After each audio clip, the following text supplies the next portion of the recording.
done? Yeah. Right, so George, this is an Atlantic salmon. This is a farm salmon. Salmon prices have gone up dramatically in the last 12 months, by about 40%. There's been problems in Chile over the last few years with diseases, so of course the market, there's more people that want it than there is salmon growing. These have been humanely stunned. They do a percussion stun to knock them out, and then they cut the gill. You can see in there the gill's been cut, and that's to get all the blood out of the flesh. So when George prepares it in a minute, you'll see it's bright orange flesh. So I'll hand you over to George, and I'll talk you through what he's doing. I'm just going to go and find the scrapbook. Yeah, scaling first. Yeah. So he's going to stake the fish first.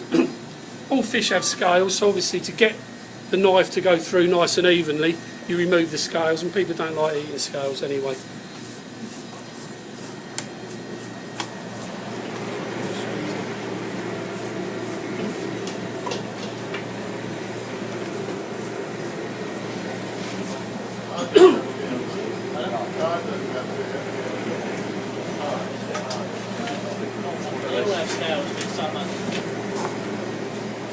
Great to see a young man. Great to show a young man. Scales like that. Scales, if you find them in the kitchen years after you've eaten fish, they're still. I've been somewhere. Yes. And scaling fish is the worst of That's better.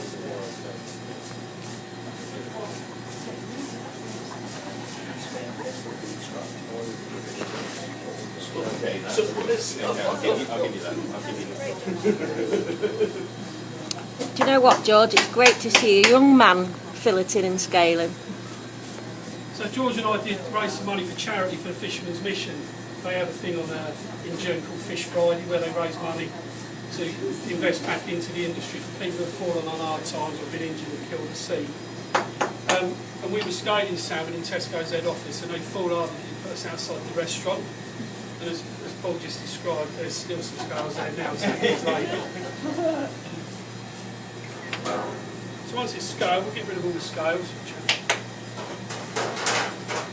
A good way of scaling, if you don't want to get scales everywhere, is to do it in a sink under running water, or also you can do it inside a carrier bag or a bin liner, because you don't need to sink to do it really.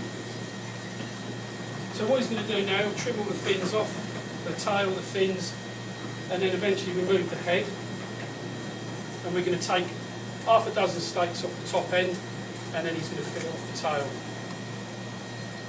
So a salmon like this in the UK, that's probably a 5 to 6 kilo, would probably cost you around 40 or 50 pounds, but that will feed upwards of that. You'll get over 20 meals out of that, so it's actually really good value for money.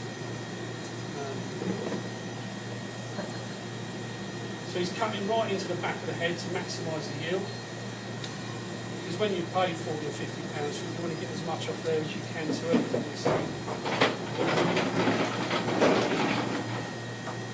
Well, quite a lot of Chinese people in the UK now, and they like salmon heads.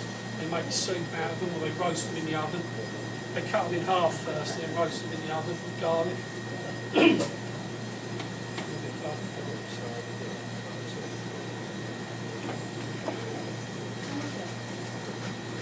So what you're going to do now is trim the belly flaps off.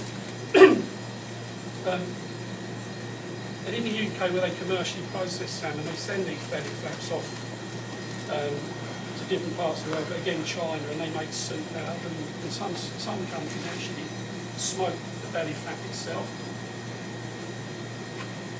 So they'll just actually smoke that, hot smoke it, and then eat it.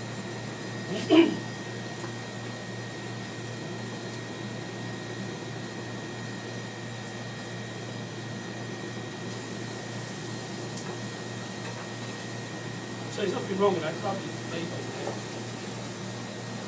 So you cut that out for what? Because when he steaks it, the legs will be too long. And it's quite a high content of fat in the belly as well. It's just going to cut the cost to straighten up.